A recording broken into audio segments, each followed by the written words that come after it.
policies, and you got to have good leadership, and that's exactly what I'll bring as the governor of Florida. Now Andrew looks at this, and what he says is, oh gee, what Florida really needs is a 40% tax increase. That's what he's running on. So you do that, you will lose jobs here in the state of Florida, businesses will leave the state of Florida, and you will not have the investment coming into Florida that we're primed to get. So it would be a historic mistake, but let's be clear, this is exactly in keeping with who he is as a politician. He's never met a tax he wouldn't hike. He wanted higher sales tax in Tallahassee. He voted to raise property taxes, as I mentioned, as a commissioner. He imposed a stiff property tax increase as a mayor. He wants higher federal taxes because he wants to repeal the Trump tax cuts. And the 40% tax increase he's running on, that's just the 40% he's willing to admit that he's going to see. In fact, the James Madison Institute, a nonpartisan think tank, analyzed all of Andrew's spending proposals. And they said, okay, if you're going to do all this stuff that you're promising, what would that require in terms of taxation? And their conclusion was the only two ways you could do it was either do a 38% sales tax statewide or institute a state income tax here in Florida. That ain't going to work here, and I'm not going to let it happen. We are not going to raise taxes, and we will never have an income tax if I'm governor.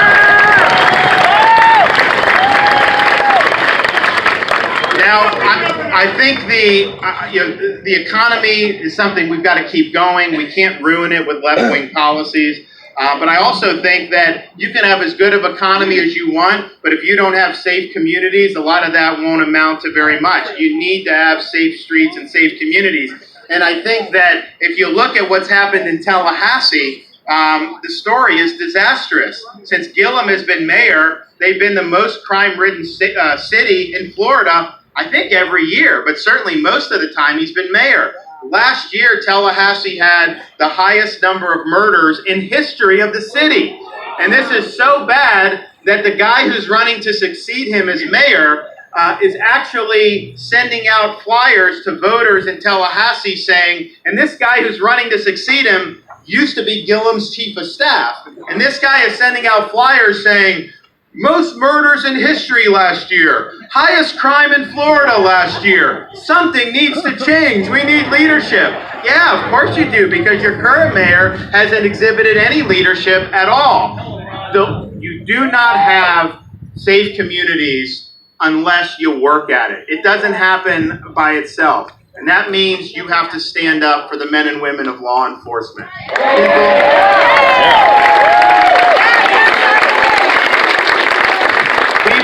Wear the uniform. You know, in the military, when I signed up, everyone who puts on the uniform in the military knows that you are effectively writing a check payable to the United States of America for an amount up to including your life. Because you don't know what's going to happen. You don't know what duty is going to call. And that's something that's always meant a lot to me. But I think the same thing applies to folks who wear the blue and serve in our police and law enforcement, because you never know. You know, they're going to be called upon potentially to put themselves in the way of danger for other people in their community. And I think the people who are willing to do that and do that honorably, they deserve our respect. They deserve our support.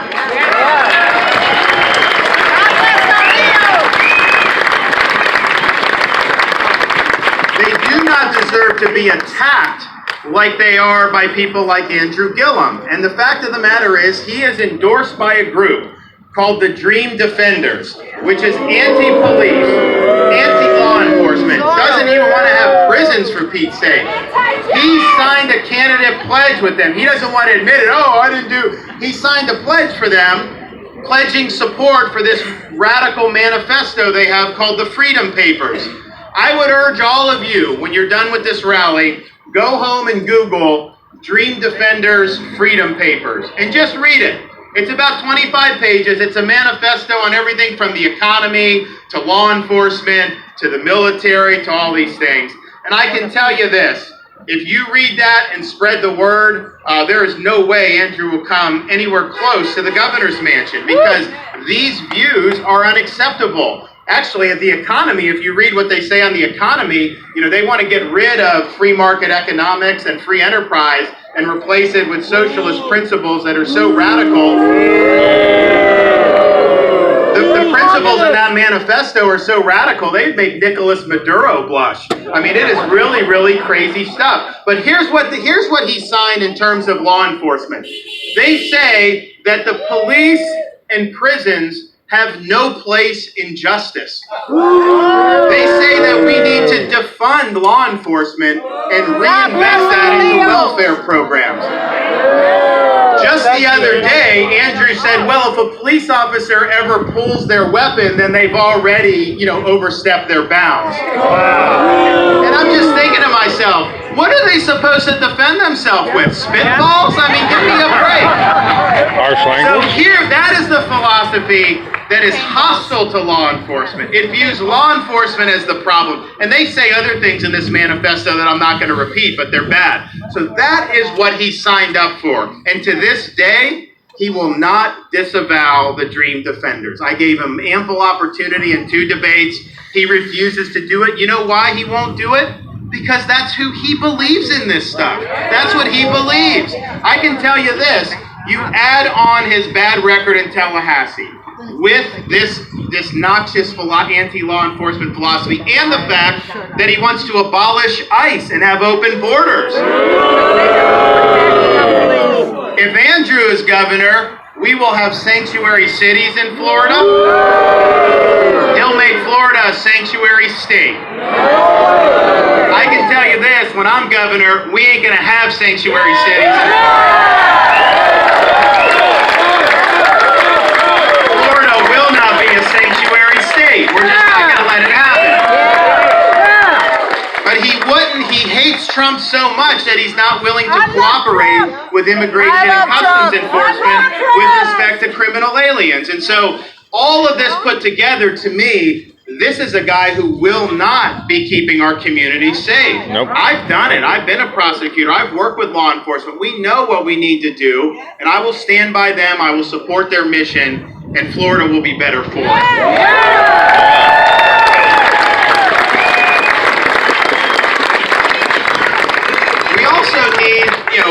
We're going to protect our economic momentum. We're going to protect our communities. We also need to protect our freedoms, our constitutional freedoms. One of the things that's really, really troubling with Andrew's philosophy is he thinks government has more rights than you do as individuals. Even though we're the ones who create government. Our rights are God-given. They don't come from government.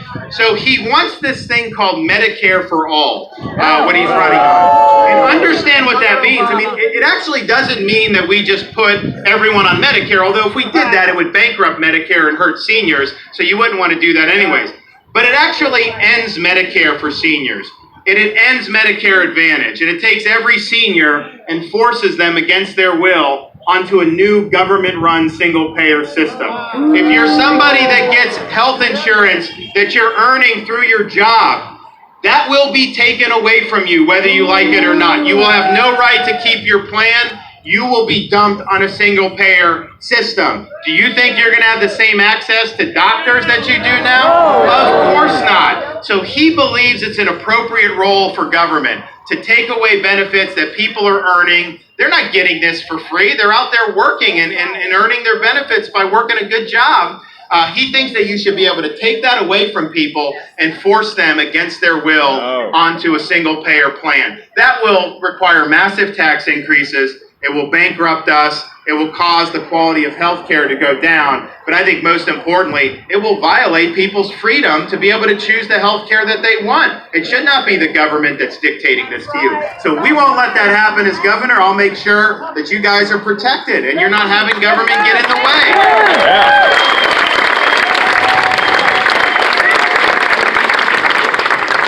I want to thank everybody out there who's a veteran or who's serving.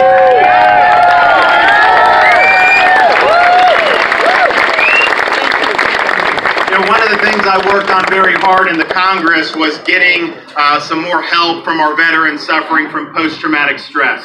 Because as somebody who served in Iraq, I saw the toll that it took on a lot of people, particularly those veterans who served multiple tours over and over again. And I knew that there had to be something more than simply providing people with a lot of drugs. I mean, look, I'm not saying prescription medication can't help sometimes, but what I saw the VA doing was pumping these veterans with drugs, and I saw a lot of veterans that didn't work for, and tragically, you know, we've seen too many veterans commit suicide as a result. So I thought it was important that we get the VA to look at other treatments, and one of the things that's worked, and we've seen a lot of groups in Florida that have pursued this, is letting some of these veterans get access to specially trained service dogs who understand the symptoms of PTSD. You can do that. It's been a lifesaver for a lot of them. We'll keep doing that as governor. I'm going to keep making sure. But here's the thing that frustrates me about Gillum. This Freedom Papers, if you read what they say about the military, they actually say in there, and again, he signed the pledge saying he'd support this, it says that the U.S. is the biggest bully in the history of the planet.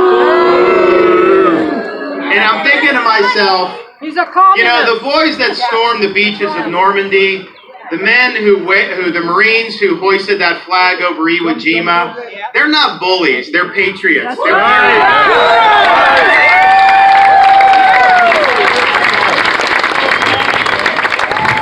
One of the best things I've been able to do as an elected official is welcome our World War II veterans to the National Mall in Washington when they come in on their honor flights, where they're being brought and being able to see firsthand for the first time the World War II memorial that they made possible. And when you see that, you realize that this was a time when the world's freedom hung in the balance, and these were folks who were just everyday Americans who did extraordinary things. I thank our veterans. I appreciate what they've done for our country, and I reject any group that says they're a bunch of bullies.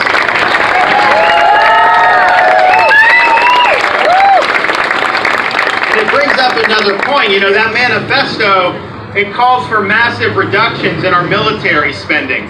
And I'm thinking to myself, you know, the next governor has got to be willing and able to protect Florida's military mission. It's important to a lot of parts of our state. I mean, we have Southern Command down in Miami, but if you look in Tampa Bay with MacDill, very, very important commands there. Northeast Florida, Northwest Florida. I think that's good that Florida is leading the way on our military mission. I think it's good for those communities. I think it's good for the active duty. It's also good for our industrial base. We have really good jobs that are associated with this. So as governor, I'm going to be championing Florida's military role. I'm not going to be signing pledges saying that military should be gutted. That's irresponsible. But how is Andrew going to be willing or able to address Florida's problems?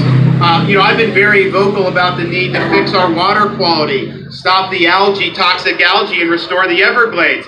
I can tell you, I'm going to lead on that, and I've already led on it. And I had Big Sugar spending millions and millions of dollars attacking me in the primary because I was standing up for this. But here's the thing. I wish I could just do it by myself as governor, but you have to work with various levels of government, including the federal government. And I was able to work and get this reservoir green lighted. Trump signed it. We're going to move forward with that. That's going to be important. But how is Andrew going to be able to deliver for the people of Florida vis-a-vis working with the Trump administration? He's running around saying to impeach Trump. Exactly. Now, I don't know what for. I mean, did Donald Trump receive a $1,000 ticket from an FBI agent? Did Donald Trump receive the $1,000 excursion to Costa Rica from a lobbyist and then give him a contract? I don't think so. Maybe they should be trying to impeach Andrew as mayor of Tallahassee.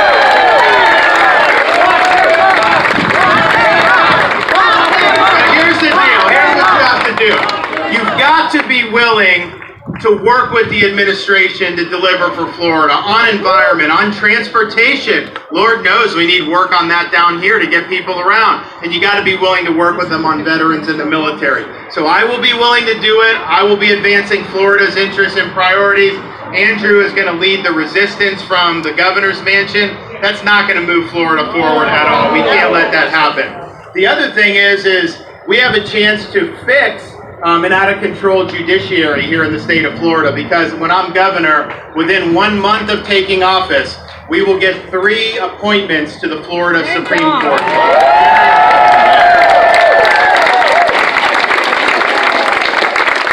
And we've seen with President Trump following through on his promises to appoint good, solid judges.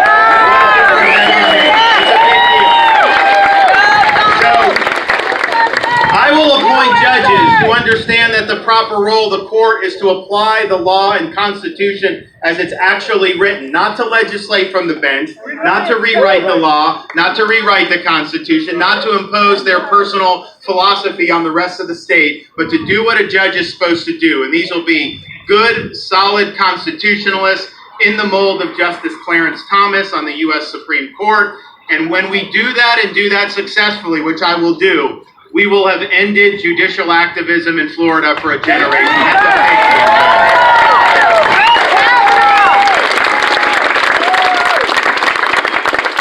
So the choice is ours, and I would say for those of you who've already gone out and voted, thank you. You know, though, if you've already voted, that means you've got to give me at least 2 more votes between now and November 6th. So I hope you're doing that. But I think it's worth it to work hard over the next week. You know what, we're at 8 or 9 days left. I think we need to work as hard as we can, because we have an opportunity to not only protect Florida's future, but to make Florida better than ever. And as governor, I'm going to be pledged to doing that.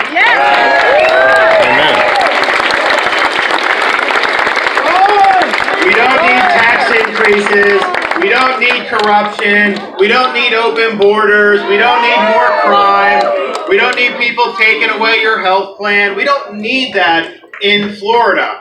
If his policies haven't worked in Illinois or Connecticut or New York or Venezuela, why would they work in Florida? They won't. It'll hurt Floridians. So let's get this done. I think we have a great deal of momentum right now. On Thursday, or excuse me, on the 31st, the president will be down in South.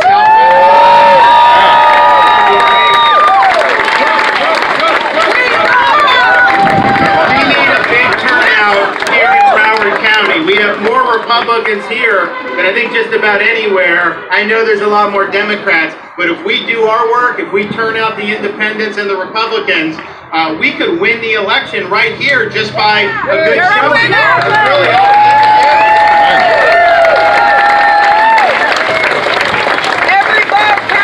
So I pledge, you know, when I signed up for the military, you take an oath, and it's actually the same oath you take as a member of Congress, and it'll be similar to what you take as governor. And that oath is to support and defend the Constitution of the United States.